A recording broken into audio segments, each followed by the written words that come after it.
Live recording, or so it says. Hi. Hi there. My name's Jeff. I'm a Cure fan, and I'm with Arusha Baker, who is also a Cure fan. And she is in Europe, the general continent of Europe, having just seen a number of Cure concerts. That was a peace sign and not a number two, because you saw more than two concerts, if I'm not mistaken. How many Correct. concerts did you see in the last so far? Thinking. I think I've seen Of the 11. 11. And there were a number of shows before you jumped in the tour, if I'm not mistaken. Is that correct? That is correct. So, do you know about how many shows happened before you jumped on board? I started in What was your I started what was your first In show? Hamburg. Hamburg. Um, Hamburger. um, have you enjoyed being around European Cure fans?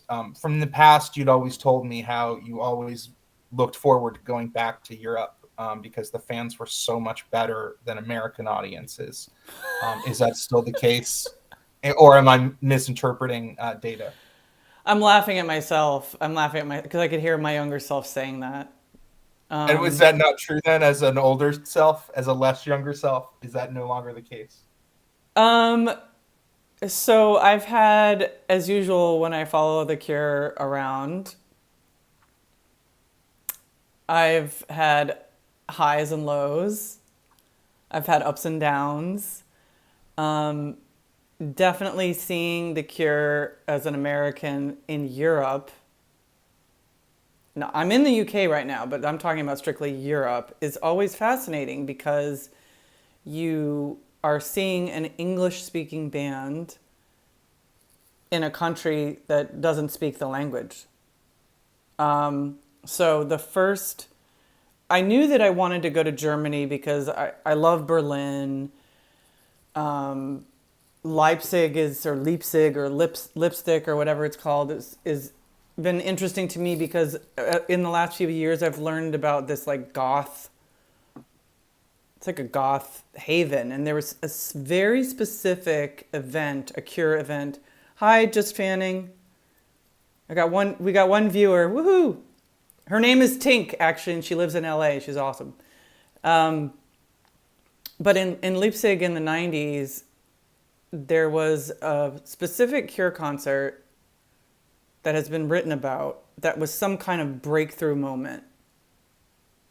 And a friend of mine has brought me this magazine. Like, he bought the magazine from Germany. It's all written in German, but of course now we can do all the magic and figure it all out. I'm looking forward to that. But anyway, so that's why I started in Hamburg, and then I went to fucking hell. I went to Vienna, I went to Prague, I went to Budapest, and I went to Croatia.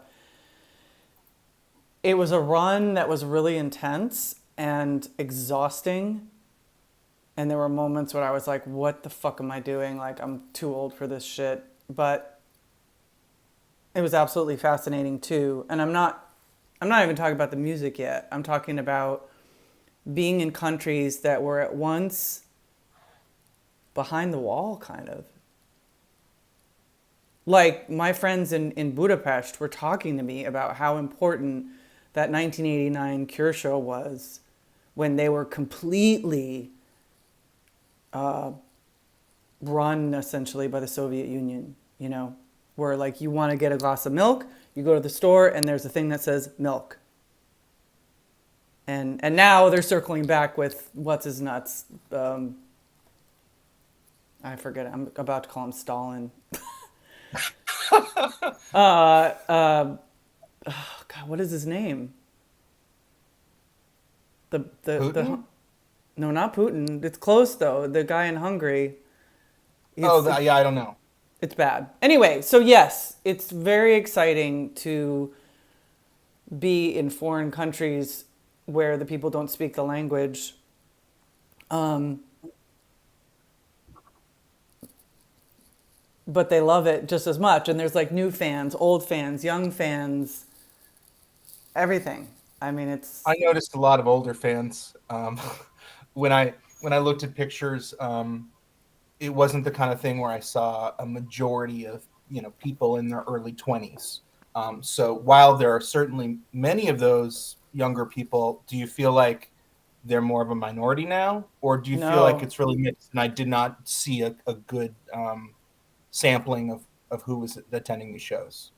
I think that's what's so fascinating to me right now, is how many young people are going to see this band, and not like that's like some shocker that like new young people like the Cure, but you know me, like I'm always looking at the fans, and yes, there's 800-year-old Cure fans, and if you would take your camera and take a snapshot, you might see more old fans. It could just be that if I'm seeing a picture of you in a pub, it's with people you know, and you might have known them through the past. And so there's going to be more people who have been around the block um, in those circles than in the general audience. Yeah, So it but could be that's the skewing that I'm a witness. yeah, the thing, Jeff, is that like at every single show, I've seen these like really, really young fans. Like in 2016, just for the two people that are watching this, Jeff and I actually started the 2016 American tour together. So we saw New Orleans 1, New Orleans 2, and Austin, which were fucking amazing, once in a lifetime. And the 2016 tour, by the end of it, for me, was like, oh, now people are old enough to, now they're bringing their kids, right? That was what was happening, is that the people that are my age or Jeff's age or a little bit younger are bringing their kids. But now what I see is that people that could be my adult children, like 22, 21, Yes. they're going to see The Cure and they're loving it. And it's fascinating to me. And so the only difference is me holding my little God camera. damn it. Hold Uh-oh. on. I got, as Avon an old calling. person, hello? Hi.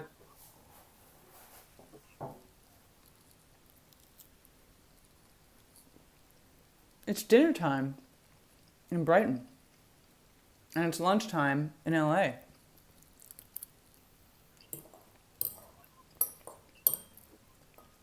Jeff's taking a work call probably. No, it was actually a call about getting medication sent to me because I turned 44 a month ago and found out that I had diabetes and arthritis, Oh my which I God. found very amusing despite the negative impact. Um, just because it was kind of a lot to find out at once. So I'm getting nerve medication to deal with nerve damage in my spine, Sure. and it's just been kind of a process getting all the ducks in a row. And so someone's supposed to deliver me medicine, which is different than the medicine I just got a call about. Um, so yeah, not all young people, some older people, some people with arthritis also involved in the Cure and Cure fandom. Yeah, I Um, mean, there's people, I mean, that's honestly, you're touching on a subject that is another theme of the tour so far for me is we grew up with this band and now we're growing old with this band.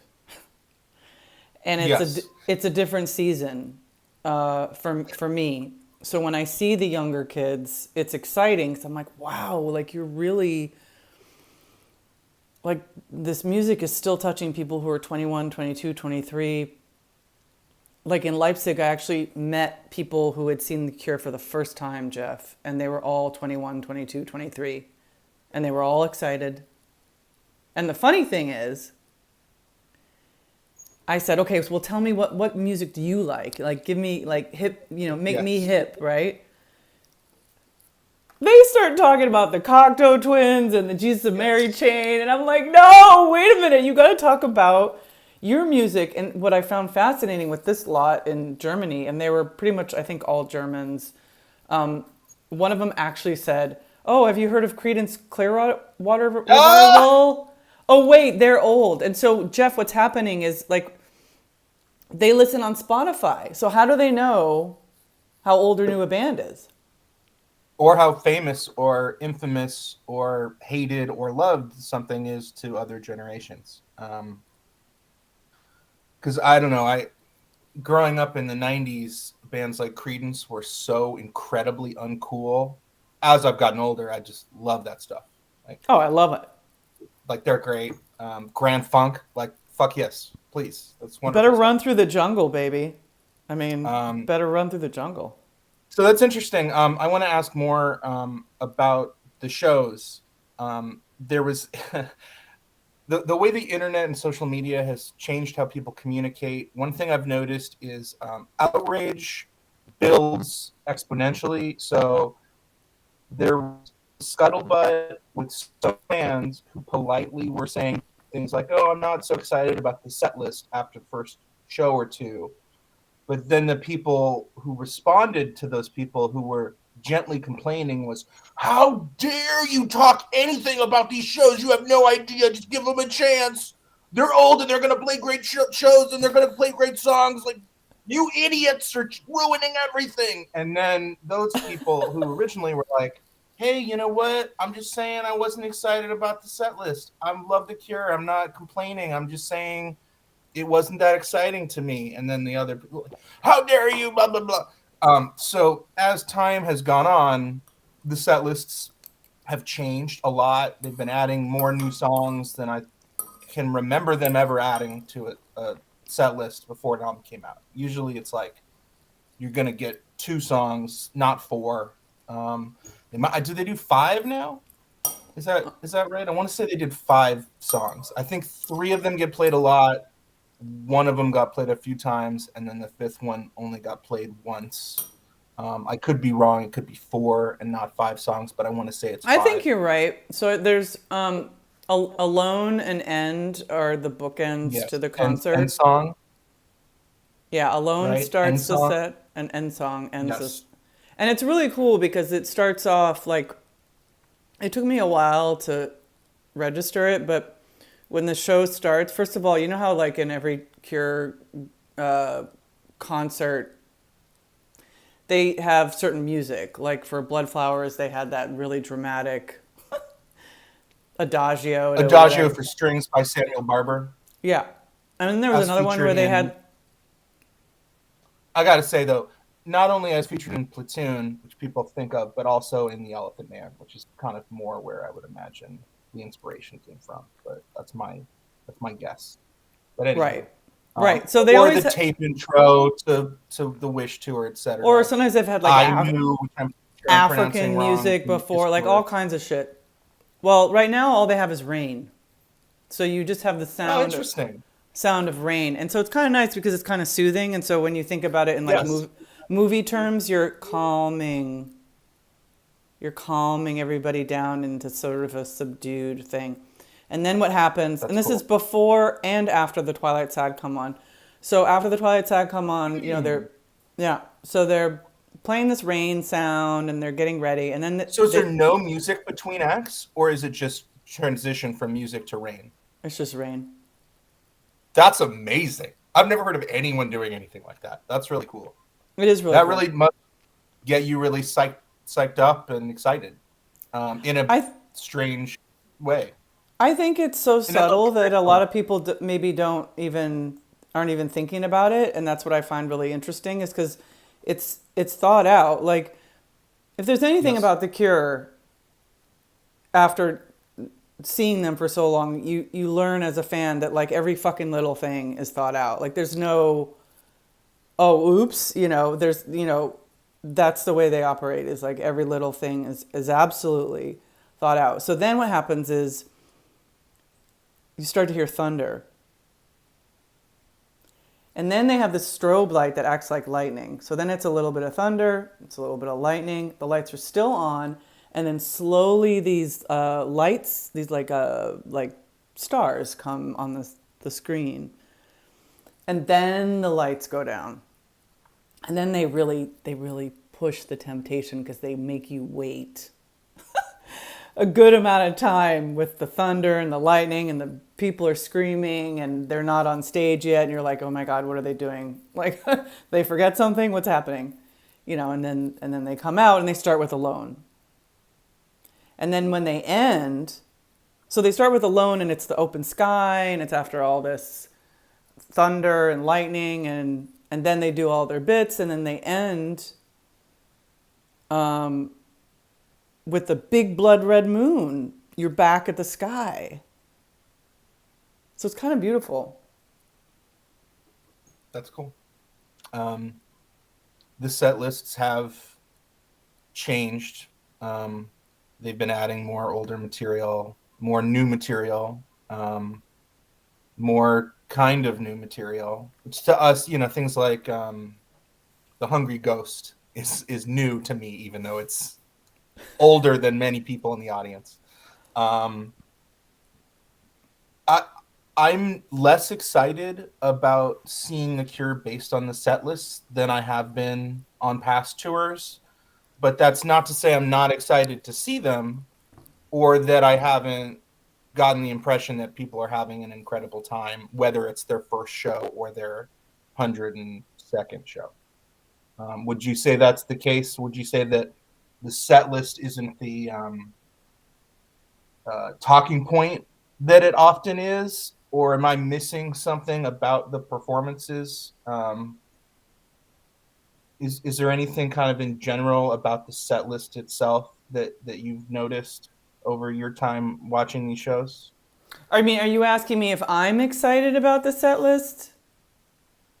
If you're sensing excitement, if you're excited, if you're hearing songs that you find particularly interesting, if it's more about these performances of classic songs, or if it's about adding a member to the band or reused guitar playing on songs he hasn't played, anything about this version of this set list that generally is being.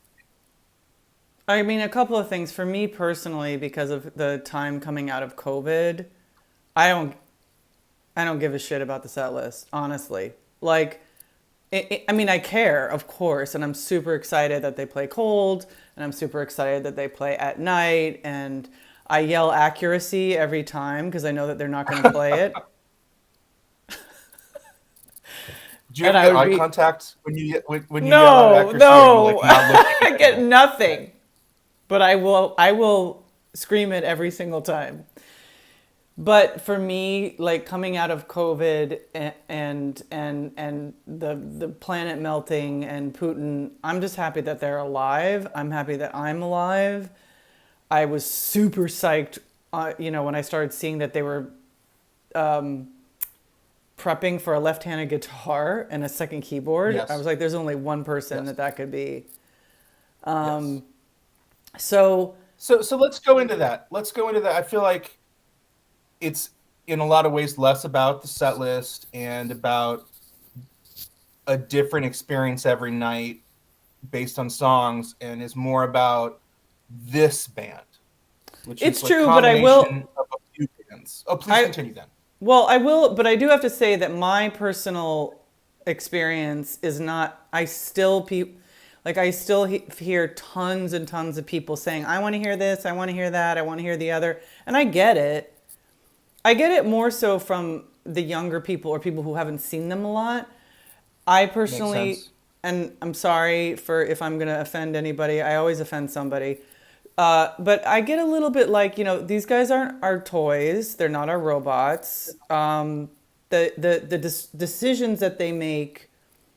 Interestingly, I've been listening, of course, a lot to Nick Cave while I'm on tour following The Cure, and he said something in an interview where he was like, "I'm sorry, fans, I love you, but the decisions we make about the songs we play, it's between us and the creativity. It's not your choice." and so, at this stage with The Cure, I feel like they're one of the best bands ever because they vary their set list so much and because they're so fucking good musically. And I kind of wish people would ease up on the like, I want to hear, you know what they should play? It's fun. It's fun to talk about. Like, it's fun bar talk. But like what you're saying, like really, if you get boiled down to the essence of like what it is to follow a band, you grow with them, whether that's painful or not. Like, do I like The Hungry Ghost? No. Do I like Love Song? No. I don't want to hear. I don't need to hear the fucking Spider-Man would lullaby ever again. But you're gonna find somebody else that like loves it every single time. Not my choice. You know, it's easy to say Nick Cave says that it's just between like the artist and creativity, but I think we'd be deluding ourselves to believe that audience anticipation and leaving people happy doesn't mean that some songs are chosen because of audience demand. Now, Absolutely. I don't I think do he. think that there's examples like Burn, which I bet is just really fun to play, and it just took them a really long time to come to it. Um, but they're going to be more likely to continue playing that song because of how great the reaction is. Well, The Cure are also not Nick Cave. I mean, Robert Smith definitely in interviews has said, you know, the set list changes depending on where we are, how we're feeling. I actually did one interview. It wasn't my interview, but I taped an interview with him in 2004 where he said he walks out into the audience and he sees who's there. He gets a vibe. So it does matter. The fans matter. I'm not. It was more like sometimes I I know think what you mean. people get a little I'm bit kind of being devil's delusional. advocate. Or they just think that not getting what they want means that they had a bad night, and that's not necessarily the case. Like, it obviously is behooves everyone involved to be very open to whatever the artist wants to give you, because you're going to have a better time regardless. And Right. if you're too set on needing to hear A, B, or Z, you might miss out on D, E, and F that were really fantastic. So that all makes sense to me. Um, I guess the way this set list has gone, do you feel like it's suited to the city you were in, or did you feel more like we all came to the Cure show and they're going to bring us what they want to bring us, or did you feel like, oh, this fits Poland, or this fits Germany, this would have been weird elsewhere, or did they all kind of feel um, fitting enough? To me, so far, the experience has seemed like it's an evolving conversation with the band, the set list, the night. Like, I really feel like it's an organic process right now. Um, like it's different than when you and I, so you and I saw them again going back to 2016 where we saw like essentially three different sets in a row, which was completely banana cakes.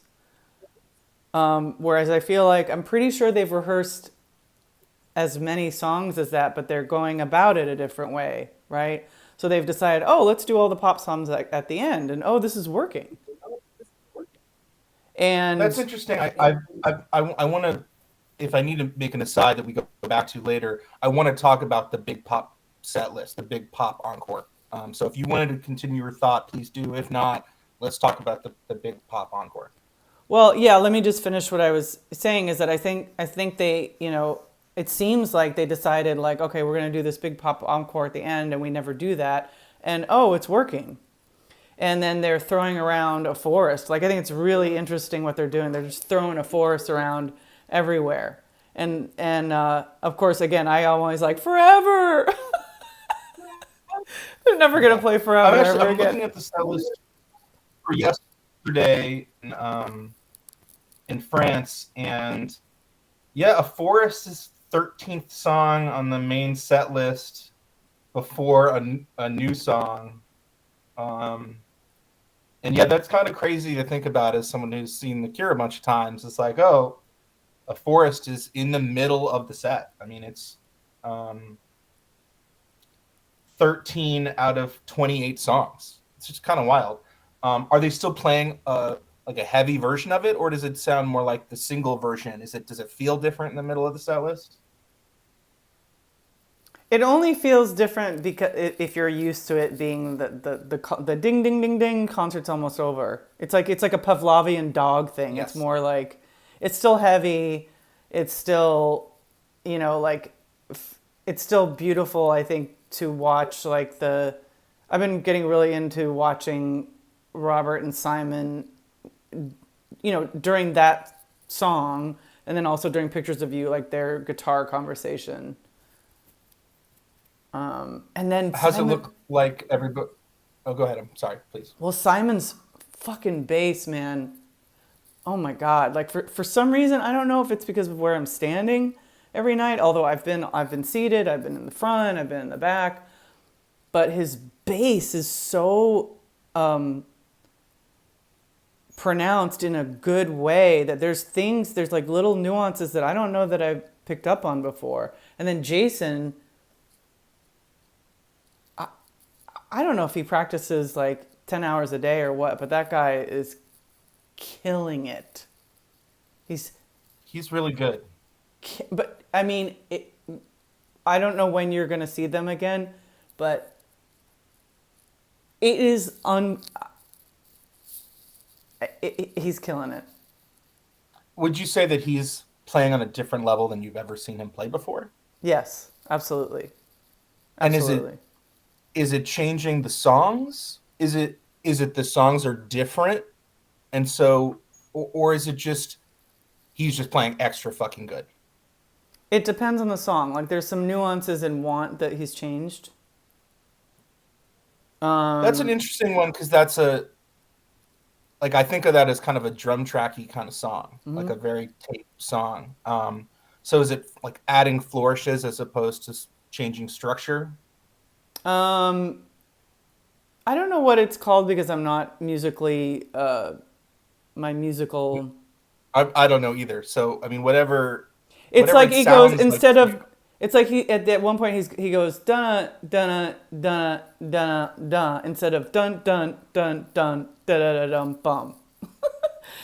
So So it's almost syncopated. yeah a little bit more syncopated in a different way. And Okay. then Burn, the drums are the same as it's. I mean, I don't know. There might be some differences, but it's so tight and on point. And when you watch him, he's just so fucking powerful now. I mean, he's always been, but it's just different. It's like they all sound, in general terms, again, they sound really fucking great. There's been some weird new sounds, and it's like, oh, is it because there's six people playing and are they experimenting, or is Reeves, because Reeves obviously likes to experiment. Like there's one point in Cold where he was like sort of plinking on the guitar. I'm not even sure I've heard him do Cold. I don't recall if I've seen a show that he played guitar where they played that song. So it's hard for me to imagine what that's like. That's interesting because he adds a lot to a lot of songs. Um, I mean, that's just an and interesting song live because it was created as a three piece.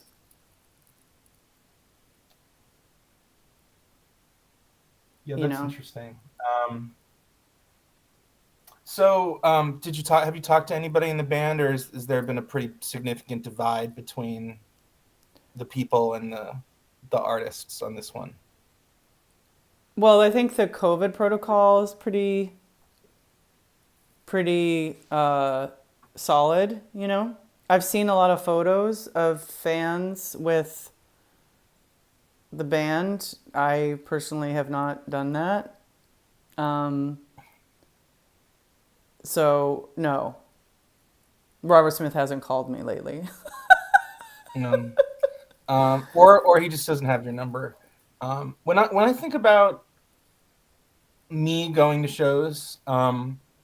Since the pandemic thing started, I've become less and less interested in flying or taking buses or just doing anything far away. I'm not a driver. I can drive, but only really during the day because of my vision. Um, so when I think about like traveling across America, it sounds completely unfun to me. Like nothing about like when the Cure come to town, I'm hoping they'll play multiple shows in LA because I don't think I'm going to go anywhere else. I just don't think that's something that feels worth it to me right now. It's just too much work and not fun. It doesn't sound fun. It sounds like work. Um, and It is I'm work, but curious. it's always work. It used to feel a lot more worth it to me. I feel like there's just part of my brain that's just like, no, it's no thanks. I'm good. Like I was actually going to go up north to see Nine Inch Nails at the Greek Theater in Berkeley because it's a super great venue, and it was all general admission. So um, I got to the airport and I got to LAX and I'm just like, fuck this. I don't want to do this. And I just canceled the whole thing, sold my ticket. Um, I ended up seeing them in Santa Barbara at the Santa Barbara Bowl, which is an incredible venue, perhaps better than the Greek in Berkeley, if not for the audience in the Bay Area is a smarter, nicer, more devoted audience than Santa Barbara, where you're going to get a bunch of people who are just there to see anything. Mm, Um, in Berkeley, I feel like everyone there, or most people there, are there because they really want to be there, as opposed to in Santa Barbara, where there were people around who just were there to talk, and it's super fucking annoying. right, Because right. to talk over Nine Inch Nails means you have to talk really fucking loud, which means you're talking really fucking loud over the concert that other people around you are trying to watch. It was um, maddening. And I'd heard that the show at the Greek was actually much better. I had a wonderful time. It was still great. But those brief little road trips where someone I know is driving, that's going to be the key for me on this one. And so it's interesting to see how they bring this tour here in both the venue size, if it's going to be outdoor venues, if they're bringing the Twilight Sad with them again, if they're going to be Yeah, multiple shows. if Yeah, no, that's true too. It never seemed like an option for me to try to plan a European vacation through the end of the pandemic era 2 or whatever the fuck we're in now. When you and a couple of my other friends started planning it, it was just like, have fun because I do not have the capacity to put that much energy into a bunch of stuff that I will then have to be in the situation using a bunch of energy to try to make it happen. Like you can plan A, B, and Z, it takes a bunch of work. And then when you're there, A is in itself a list of things you have to do and languages you have to conquer and logistics that are incredibly complicated. I just couldn't do it this time. Um, I am yeah, glad. well, I'm really glad. I went to see The Cure in London when I did with you. So I got to kind of get that feeling finally and to kind of check that off the list. But um, if I were to find out that they are not going to be playing America in the next 10 years, if ever, I still don't think I'm open to just like go to Europe and see one of these shows. It's just too complicated. well, but Um, I think that what you're expressing, like somebody's making a sort of flippant remark, and I think that this sense that you're expressing is something that a lot of people are feeling right now because I don't give a shit what anybody says, and I feel like I have hard evidence that this time period, not only the pandemic, not only climate change, not only Putin, not only fucking Donald Trump, but basically since David Bowie died, everything's been fucked. So David Bowie dies, and sure, it takes time for the world to turn upside down, apparently. And the world turned upside down, and so, people are exhausted. People are exhausted. So a lot of people, like my friend Jennifer, she's not going to any. She was going to, she's not going, and I'm heartbroken. I want Jennifer at the show. I've never done a Cure show tour without her, and so now I'm, my crew of 8 is dwindled down to 5 of the American girls, and Ian's coming. A friend that's of our cool. Yeah, a friend of ours though that is not part of the crew died, went and had a fucking heart attack and died. And so now these songs mean even more. And so your feeling of like exhaustion and I just can't do it, I think is more common now than ever. That said, I think there's another polar opposite where some people are like, you know what, it's now or never. I'm just in the position I now where I was able totally to see do that it. too. And I mean, that's why it's brought me joy to see you and other people post from the tour, because having been there on some level, I know how great it is. Like, I know how great of a time you're having, and how you're not even downplaying how great it is. It's just you can't possibly express it because it's a unique, profound, multi-hour experience that everything you did that day builds to, that you don't forget, that like sticks with you. It's interesting that someone had a flippant comment about someone they don't know choosing not to go to Europe. That It's seems the strange, internet, dude. but That's what the internet is. that's so strange.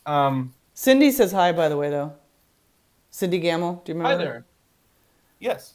Um, Oh, there's yeah. there's and then there's David Broom. You haven't met David, but you would love him, Jeff. You'd love him. But I do. Before I forget, there was something. Fuck, I just lost it. But it was really important. Okay, it'll come back. Was it something I brought up or something that you just thought of? Oh, I know what it was. I know what it was. Okay, so you know this exhaustion thing you're talking about. So Yes. this is important, and I think for people that are doing the whole thing or doing partials, or I don't know because I'm married, I have kids, I have a dog, I have a wheelchair, whatever. Because you kind of got to, not you, but one has to be careful, I think, of am I not doing something because I really don't want to do it, or am I not doing it out of fear? That's what I always ask Yes. myself, right? Yes. So Yes. before I left the tour, I was fucking terrified. I was like, I still don't know what the hell I'm doing, but I don't know what I'm doing with my life ever. Like that's just me, and I'm never satisfied. I always just want to go, and I'm never satisfied. You're always wanting more. Anything you haven't got. Anything I haven't got, exactly. So I go to Hamburg. I'm terrified. I'm exhausted. I'm already stressed out. You know. For Arusha Baker, you could pick a reason for me to be anxious, and I'll have it. So all throughout this tour, especially in Italy, wow, Italy punched me in the fucking face. And like Cindy just said, like all the things that you're expressing about the exhaustion, anxiety, I felt all of it. I was like, I'm done. I'm going home now. Like, forget it, right? But what was interesting, there's 2 interesting parts. Now I'm on a break in Brighton. I'm having huge withdrawal. Yep. I'm like a heroin addict. I'm like withdrawing. I'm hearing the songs. I'm sad. I want to see the people. I want to be lost. And so I do have to say that for me personally, and I don't know how many people, I think some of the fans experience this and some of it don't, but I really get so much out of meeting new people and having these tiny little moments and then seeing the old faces, seeing the new faces, because I took a couple of days off and I went to Venice, which on a postcard, Venice is beautiful, right? Jeff, it was awful for me. I was miserable. Yeah. Yeah. Was it just because it was a tourist trap, or was it not beautiful? What about Venice So there was was bad? I would say 3 core things about it. 1, it was a tourist trap. 2, it smelled really bad. And I don't know if that's because I have a brain injury or what, but I swear to God, it was like it smelled like you were in an aquarium and somebody hasn't cleaned it for a while. It was so weird. It That was makes sense. beautiful though. I mean, the city was beautiful and I got lost and I could see the beauty. Like I'm glad I went, but I'm not a person that needs to check things off my list. Like I would have I kind of wish I would have gone to Bologna because if I'm going to be miserable and stressed out, I want to be miserable and stressed out with Cure people.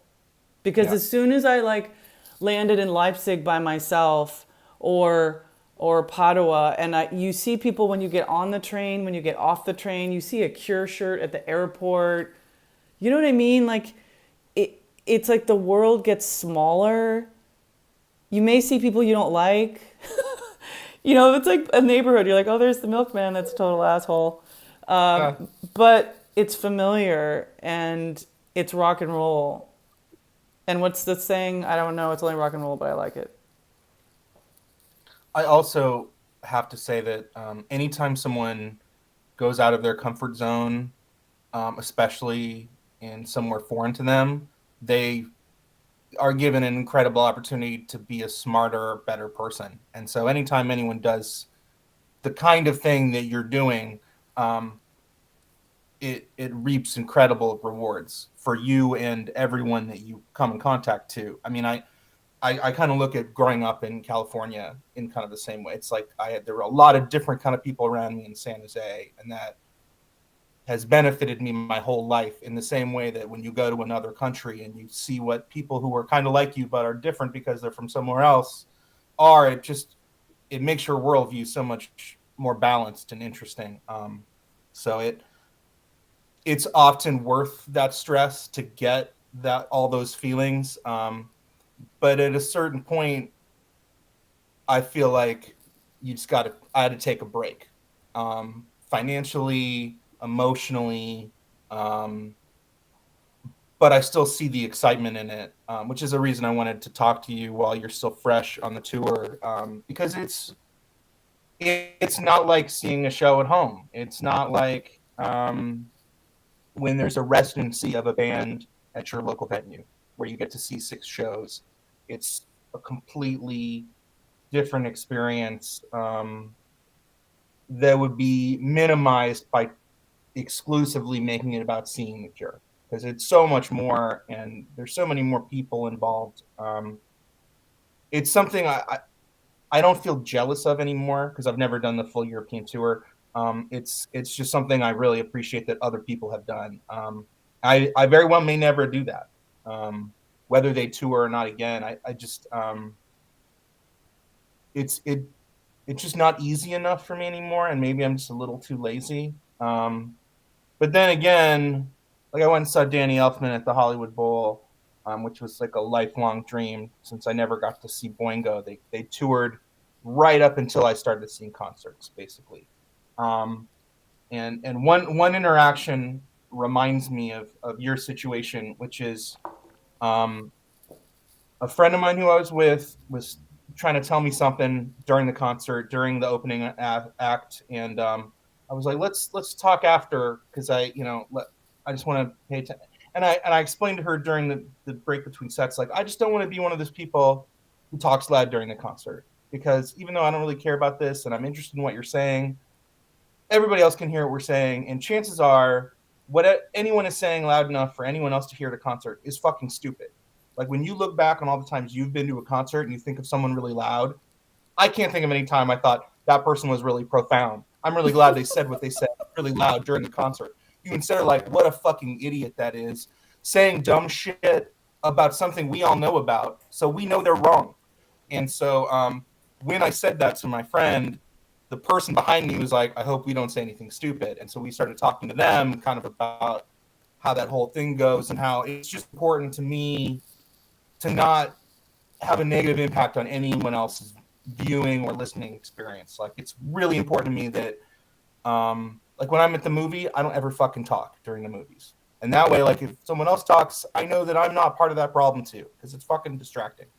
Um, but the people behind me were younger, like maybe early 20s, and they were so excited to see Danny Elfman. It was a couple, and it just made me feel really good knowing that the way I felt was something that is universal. and that there are other people around you who are really different, who are also looking out to make sure that you have a really good time too. Like, um, and I'm sure that if I was in a Cure audience in the same kind of position, like way up in the front, right by the stage, I'd be having those experiences with Cure fans who may or may not speak the same language as me. And I miss that. And I think it's really cool that you've been around to kind of talk about that and even show people to a certain degree. Because I think a lot of people just don't think about it or even have ever found themselves in a situation like that where you cross a divide of um, time and place to the strictly emotion. It's quite profound. And I'm happy you're getting to do it. Are you going to any more shows, or you're at the end of your tour now? So I have 9 more shows booked, and I'm tempted to do 11, and it's so irresponsible and ridiculous, but I just can't express how important it is for me in my life. Like, as you were talking about all those things, I was thinking of all these little moments that have happened, and I'll share a couple of them because they're funny. So Padova was one of the smallest venues, and it was a nightmare on Elm Street, Jeff. It was the kind of thing that would have sent you packing your bags and like never going to a concert ever again. But at the same time, there are these funny little moments, like cute little things, like the 2 people that were in front got there at 2 a.m. and it was a mother and daughter team. And the mother, That's cool. the mother, don't really see that very the mother, often. That's really I cool. interviewed them, and the mother just goes to support her daughter. Like, how fucking cool is that? And then they were very smart about getting food. They got Uber Eats delivered. Oh, now there's a delay. That's interesting. There wasn't a delay before. I was trying to look up set lists while we're talking, and I think that my Wi-Fi was maxed out on us talking, so I'm gonna give up that Set idea list of is looking up the like, set list you're talking about. whatever. I mean, Yeah, I'm just curious to put those pieces together, but I do dig that that's not what it's about necessarily on this one. I don't think so. I mean, I think, I I think also was curious about the size of the venue since you said it was small. Like how small is a this small place venue was, on this? first of all, it was just like not fit for a concert. It was like a sports arena. It was about a 4,000 seater. It was Okay. hot as shit. People were passing out. It smelled really bad. The way for us to get in was a nightmare on Elm Street. It was terrible. It was absolutely terrible. But the show, once you get in, you get settled, and everybody calmed down. It was insane because it was so small. Now, I will have to say that for anyone who's anxious about the front row, like being squished, people don't get squished anymore. People don't. There's some people that like try to get in front and all that, but like gone are the days of like having to like tough it out like you're at a punk show. It's just not the age anymore. People are on their phones or they're really obsessive about Yes. touching, which I personally, Yes. That is the thing. as a Gen X punk rock girl, I'm like, you're in the fucking pit. Like, deal with it. But Yes, you I've know, also noticed that in my movie going. And it could just, instead of it being that there are more people who are more sensitive about proximity to others, it could be that people are just willing to talk about it now. So before you just accepted someone's going to touch me and I don't like it, and now someone might be more willing to say like, yeah, let's keep your distance.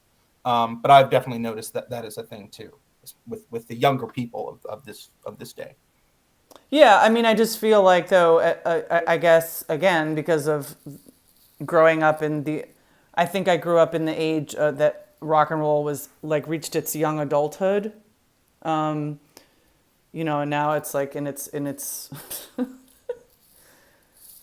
maybe Bitter end. see, I don't think it's ever going to nothing ever totally ends. I mean, jazz still exists, it's just not in its heyday anymore. But I feel like if you're at a show and you're feeling the vibe, like, and you don't want to be touched, don't stay in the pit.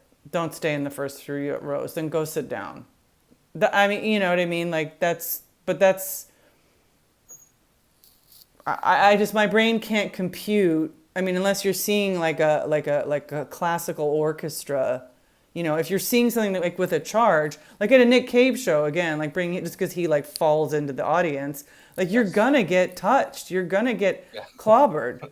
So Yes. just get out of the way, you know. Yes. I agree. Anyway, so so even though that the Padova show was really tight and sweaty and people were passing out, like the guards were quick enough to like get the people safe and they handed out some water. But then there's other things like Milan was massive. Berlin was so massive I barely even made it into the that was one show where I was so exhausted I was like I don't even know if I can do this. Yeah. But another point I wanted to bring up, which I think is fascinating about music in general, which is I think something that everyone should remember, is that so my friends Irma and David, who I met by a dumpster in 2000 in Milan, they're still going to shows. And Irma was so interesting. She's like, I don't know why, but I'm crying now during pictures of you. I've seen pictures of you hundreds of times now, or whatever. But now, at age 40, whatever, I'm crying. Like the songs cycle Yes. if you let them. I've actually had that happen with Pictures of You as well. Like that's a song that's meaning changed over time. Um, and I guess that's an interesting thing to think about is it's not necessarily about what's on the set list. It's how those songs affect you now. Um, and Exactly. I haven't really thought about that. I've watched a little bit of footage from the shows so far, but I've not let myself really watch full songs or anything. I'm not really ready to jump into that yet. Part of me still thinks that I'll have a chance to see them on this tour. Um, I mean, I'm but assuming it's in the works. I just am so like everybody's dying. Cindy, if you're still on, can you text Megan and tell her that I'm doing this interview? Because she's like, where are you? She's like we're um, like sisters. We gotta keep track of each other. Um, I think that's great. I think about her Cure show retirement also, and how it's made more sense to me over time because I who? feel like I've had to Cindy. Cindy's not fully retired. She's going to Glasgow. Well, that's the thing is when you retire, you say you're retired, but you always are open to other things. And what I was going to say is it's not about telling other people you're retired because generally they make fun of you. When you say you're going to stop doing anything, no matter what it is, people are like, oh, no, no, no. They either don't believe that you can or that you don't want to. But I feel like when you make that declarative statement, it's about telling yourself, I know there's going to be part of me that's going to want to do this and that, but I'm not going to do that anymore. That doesn't, though, mean that you don't make an exception for Glasgow or what have you every once in a while. Because I feel that way with theater stuff, movie theater stuff. Like I'll go to so many fucking movies and I'll have a number of kind of bad experiences and be like, it's not worth it anymore. I can't do it. I'm done. I'm done with this lifestyle. And then, 2 weeks, a month goes by, and I'm like, well, I love it. It's always important to make an exception if you think that it's going to make your life better. And then things kind of shift outside of retirement back to semi-unretired. I just also think that it's important, like, one of the most rewarding things of this whole experience for me has been the few people that have spoken to me, and it's usually women, younger and older, but it's usually women who are like, you know what, I took a risk because of you. And I'm not saying that like, oh, I'm so important. I just mean that they saw a person that put themselves out there and they allowed themselves to therefore put themselves out there. You know what I mean? So for some people this is easy, for some people it's not, but for some people there are people out there that think I can't do that because I need to be responsible for A, B, C, D, and E. And it's not like I'm telling anybody to like go be irresponsible, but I'm just saying try to allow yourself to live your most authentic life. And if that means you don't want to go to Cure shows anymore, you don't want to go to the movies anymore, you want to stay in bed and, do some push-ups so you don't become unhealthy or whatever. But you know what I mean? Like, it's either way. It can go either way. If you want to go to the Cure show, make it happen. But if you don't go. But always ask yourself, like, to me, like, that's actually what Robert Smith used to embody to me, was this guy, this weird guy who like wore lipstick and, eyeshadow and was like a man woman. And I was like, that's so cool and weird. And it's this like hot bassist and it sounds so fucking good. But Robert Smith was always saying, we do what we want to do. It's sort of us against them, meaning the band against the world, or, it felt like this tribe. And I always, as a young girl, was like, Robert Smith is like, he's so independent. Like, yeah. Push. Is that a ramble? No, when I decided I wanted to try to talk to you while you're still on tour, I knew that I wouldn't necessarily have all the questions that you come up with when you like are scrolling through the internet or social media, and you think about how big these experiences are.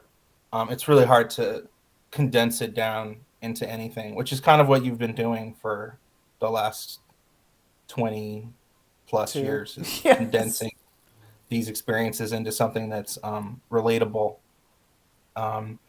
In closing, is there anything that you've experienced on this tour so far that you are surprised by, or that you think would surprise the people who care enough to pay attention to this interview and other thoughts about this Cure tour?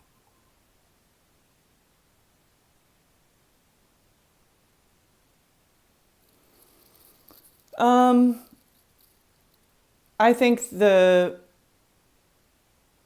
realization of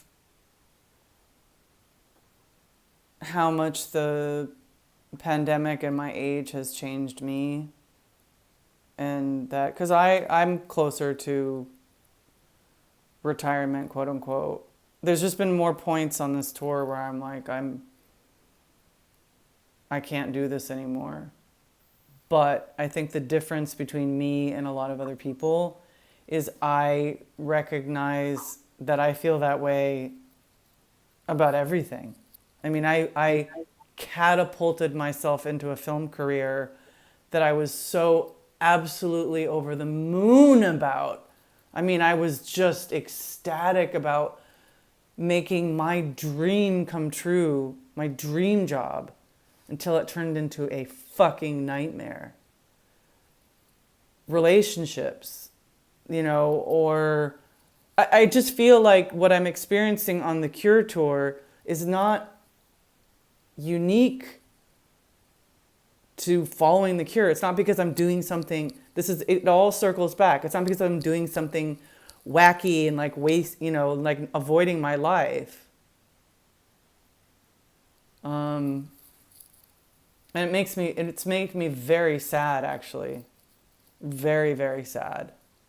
And so then when I hear, like, I'm haunted by Alone and End, because I'm like, oh my God, you did it again. Like, this band, it's not just the lyrics, by the way. It's the fucking, like, when Simon goes into the bass, and it's everything. It's the keys, it's everything. It hit me again. Like, it's the end. This end song Tour style, like, well, where you feel like this time it really is the last go. Is that the feeling that you're finding yourself in when you're hearing these songs? Like, it's more meta. It's more meta. Like, the Dream Tour was like, oh my God, you're ending now? No, it's too soon. Like, we're not ready. We love you. Don't go. And now it's like we're all old and we're all tired. I mean, even though the new kids are new, but they're older. We're older. We just went through this fucking huge global grief. that has not happened since what, World War II? I have more questions actually about that. How is people wearing masks and people's concern about COVID and COVID variants in the different countries you've been in? Because as an American, I wonder how isolated my view of the world must be and how people are reacting to this. So I'm really curious what other people, generally like-minded people, how they're reacting to the current state of things. Are people wearing masks at these concerts? Um, in the pubs? Do you see them on the street? Do people talk about that stuff at all? I haven't heard anybody talking about it, but I would say at every show there's like a probably like 10% of the crowd that are wearing masks. And it depends on the country. Um, Definitely more in Germany. I saw it a lot more in Germany. I saw it a fair amount in Vienna. I did not see it at all in Budapest or I can't remember Croatia now. Um, Geneva definitely. And then there's just like on trains and stuff, it's still a sort in the UK, like nobody gives a shit about it, I guess. But Yeah, in Germany, definitely you wear your mask on the train. I still wear my mask on the train in New York. yeah. Um, but but yeah, this like there's a deeper sadness. I'm thinking a lot about a friend of mine who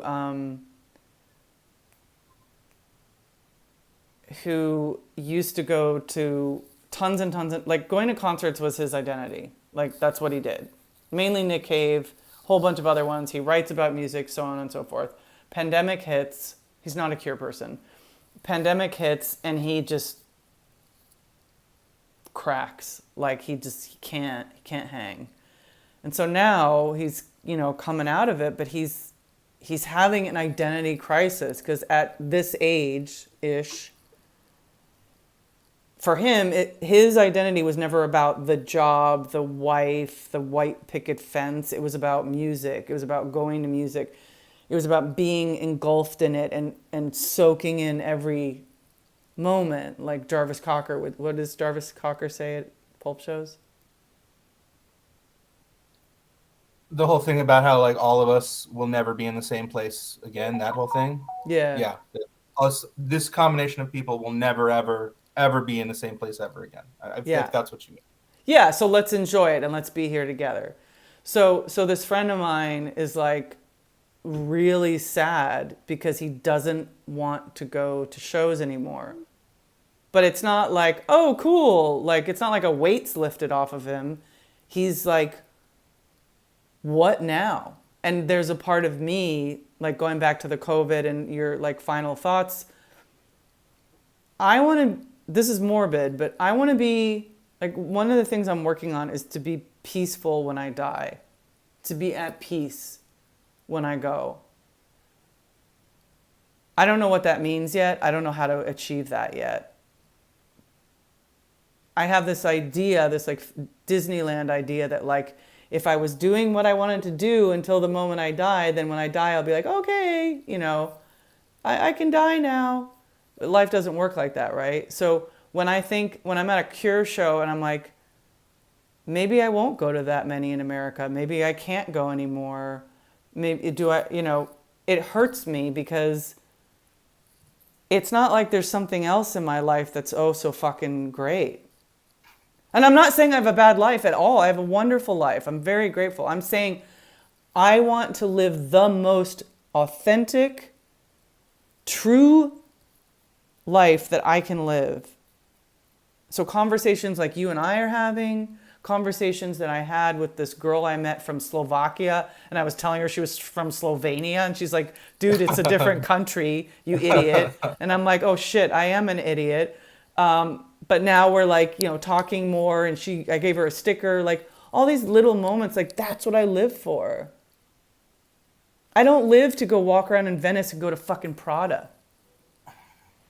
Or to be like, hey, I'm on my Instagram and here's my hunk of a boyfriend and we're in driving a Ferrari. I don't know. You know what I'm saying? Like, I don't have a lot of the same goals that we're supposed to have. And I think a lot of people that I know, like you, we don't have those goals. We have our weird shit that we love. And when we love it together, it makes sense. Like we can nerd out about movies, we can nerd out about music, you know. And so what do we do when we stop doing the thing that has traditionally brought us the most joy and satisfaction? Because I mean, I as a kid, I always felt like I got to do as much dumb, fucked up shit as I can when I'm young because it's way harder to do when I'm older, which I was completely right about. Like, feel very good about that decision. But I did not give any thought to what I'm going to do once I'm done doing all that stupid shit. What's the not so stupid shit that I can do that is equally satisfying? And it's tough. It's tough because I feel like as we get older, it's more about a balance, and even that could include extremes that are then still balanced out. But yeah, I don't know. Once Cure Tour's over, where do we go? Yeah, I mean, there's like, you know, there's the inner. I've definitely like for me, there's definitely like the inner work of like being like I have this thing on my wall that says non-striving serenity, non-striving serenity, because I don't want to be identified by my career, my boyfriend, my friends, my status, my money. Non-striving serenity, health, and then I also would like to give back. Like I would like to work like the work that we do, like whether it's transcribing shit or doing movie shit. Like if I could do that with the environment and help with all the stupid climate change, that would be great. But that's not my passion. So what's going to get me like jazzed? I don't know. Maybe I need to go to jazz clubs. I don't know. Yeah. For me, I also really I want to see. I want to like continue to see my friends because it's really important. Friendship is not something like you. It's like a plant. You need to water it and feed it. You know. And I think that comes back to the retiring and the balance. You I When you see the advice of people who are successful and older and have kind of come into their own as being who they want to be at a high level, I think, and strangely, the person I'm thinking of is Ice-T. Ice-T is a person who I feel like when Ice-T gives advice, it comes from a place of experience, and a lot of that advice is about the opposite of holding on to your friends, which is letting the people who um, aren't important in your life, letting them go, like finding release in not holding on to strings that are tying you down. Um, and it's been an interesting process trying to figure out, and maybe that's just living, is the process of finding out, is this person someone I need to try really hard to hold on to, or just someone I can not see ever again and be happy with it. Not that's kind of where I've been recently. Yeah. I've heard you just reminding me of so many things. I feel like we could talk for hours, but Go ahead. I mean, especially if you can take my awkward ending and turn it into something that sounds better, then please always do so. Please turn the awkward into genius whenever you possibly can. yeah, I still haven't mastered that skill set. But I've heard a couple people on the road, which I always find fascinating when I talk to people, is when I hear the same thing repeated from somebody from a different country, different age group, different whatever. So, for the people that, when I ask people, like, why do you see The Cure more than once? Like, why do you go? And one common thing is they say, like, when you love a band so much, it's weird. It kind of feels like they're your part of your family. I mean, it's like you know rationally that they're not. But so when you return to the stage and you're standing in front of them and you're in the audience, you're like, oh, I'm home. It is It's a family homecoming. time. Yeah. Yes, for sure. And again, like that thing of like, I don't know these people, and some of these people, I may not even really like them very much. Like you don't love everybody, that you're around all the time, but there's this familiarity with a total stranger, which is weird. And it's not just with the Cure, it's music. I mean, I feel like you and I, Jeff, we lived through like such a vibrant time in San Francisco, and I'm so glad we lived through that time because it was fucking lit. I don't know what the kids say today. Flex. Working at Amoeba during the absolute height of the CD boom was a unique and profound experience that I am lucky to have experienced. Lucky to have been a part of and watched all the toys break and a new world emerge. It was really a fascinating time. And yeah, it just seemed those days in San Francisco, this is a total aside. Um, there were just like parties everywhere thrown by strangers that then other strangers could come to. It was really bizarre. Like And everybody was that really good looking. It was so weird. everybody was fun and cool and pretty different from different places and backgrounds. And someone could just tell you, oh, there's a party on Mission Street. And then you go to Mission Street and then you go into someone's house and there's alcohol there. And then you leave to go to another party. I mean, it was totally insane. And the shows we had the opportunity to see were incredible. It was incredible. But that even Like so, even those little doorways, even now, like so, that like somebody also said the other night I was going to interview them after the concert in Montpellier or something, and they said, "I'm sorry, I got she was in her like 40s or late 30s. She said I got swept up with these kids."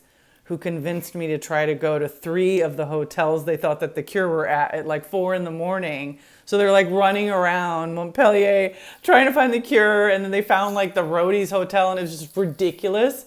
But at the same time, she's like, I'll never fucking forget it. Like, that's awesome. it was just fun. It was And just, that's nice to know that you don't actually have to be a kid to pull that stuff off. Because I mean, we did that when we were quite young, and then into not as young. But that's awesome that someone who's just like in their 40s is like, fuck it, yeah. I jumped along with these kids and went to a bunch of hotels. That's excellent. And yeah. that's a thing. Like most of this conversation is really not about the Cure, because in this case, she didn't meet the Cure, she didn't find the Cure, but it's that journey with the other people that she's with that really matter. And that's a nice reminder that that's kind of what all of this is about. Is not being afraid to say yes, to take the journey that will bring you to these other people. Exactly. And the shows, I will say, I think a good way to end, because the heater in this house is off again. I got to figure this out. But is to say that musically, like sonically, the band sounds fucking great. Robert's voice is phenomenal. I mean, even a couple of the prayers for rain, like he hit the note. Prayers for rain forever. Not as long as 96, but he's not 40. He's 60, right? Yeah. Or 96 is going to happen again. All never. of those two are, I mean, you just, as things change, you learn to accept how lucky you were to be there for those shows. That was, it surprises your other friends who've been doing this with you for a long time that, because I seem like one of y'all, but my first Cure shows were in 96. That's when I jumped in. It's a good year to jump in. Really good year. It was really, it was actually the first time that I went to San Jose with my friends, and then it was after the show where I'm like, oh, and I'd never done this before. I'm like, oh, I got to go to Sacramento. Like that, even though I'm in high school, like I've got to find a way to get to Sacramento because there's just no option to not see them again. Right? And of course, that was super incredible. Talked about show, the Sacramento. Fucking amazing show. So, I mean that's what happens is if you let yourself go crazy and make shit happen, you might find yourself at like an infamous profound show. Yeah. And that's cool. I mean, I don't think any of us are going into this tour thinking we're going to get, um, do you know the way to San Jose or uh, Do the Faith Hansa. and Forever or whatever. I, But I, I will always, I'm going to scream forever and I'm going to scream accuracy at every show. those were seeing Forever was so great. That was really fun. I'm glad and they did it in 2000 a few times too. Didn't they do it in? It wasn't LA proper, but it was one of Irvine or those other. something? Was it Yeah, Irvine? yeah. I want to say Irvine Meadows. Those were great shows. I'm happy that you have more coming up. That's excellent. What countries Yeah. are you going to? What countries are next? So I'm gonna go to Strasbourg and Basel and then Leuven and Paris and then Birmingham to the end, but I might add Leeds and Glasgow. I don't know. I'm supposed to be working. I'm supposed to be writing articles, and I can barely get it together. I don't know. Yeah, it's tough. That's the bad part about passion is that it takes a lot of energy that doesn't leave you a lot to do the mundane bullshit we have to do to afford the things we care about. But I did Um, say, I mean, I'm always I'm actually pretty good at pinching pennies, and so I pinch in off years, and I always know there's something that I'm gonna. I don't know. I'm very good at like eating beans and rice for a week and not spending money, and I'm not drinking, so there goes a yeah, lot of money. That saves a ton of money. yeah, I'm with you on that one. I when I was at the Danny Elfman show, I was in the pool section of the Hollywood Bowl, which is the very front, which is named as such because for a while it used to have a pool of water which separated the stage from the audience and had like cool fountain effects and things. But now it's just called the pool and it's the front. Um, and I had the option of there was a waiter there who was there just to help the people in the front of the pool. And I was like, oh, shit, I'll have a glass of wine or whatever. And it was like $100 for a bottle of wine was the minimum you could buy. And it's like, I'm just not going to drink. I don't need to drink during this concert. And I had an incredible time. It was very convenient not having to leave to go to the bathroom or to get food or drinks or anything. Really, it's. I think I have to answer this phone call. All right, So let's call it a day. It was great talking to you, Arusha, as always, and I'll see you on the Jeff. road. Jeff is my friend who I met on the sidewalk in 2000 at a Cure Hello. show, and he's got to go. Thank you for tuning in. Cool. I'll Love be you, right mean it. downstairs. Right on. Thank you. All right. Thanks. Talk to you I'm an again, old Jeff. man. I have to get my medicine. But it was nice talking to you, and I hope everyone is having a wonderful time wherever you are. Thank you.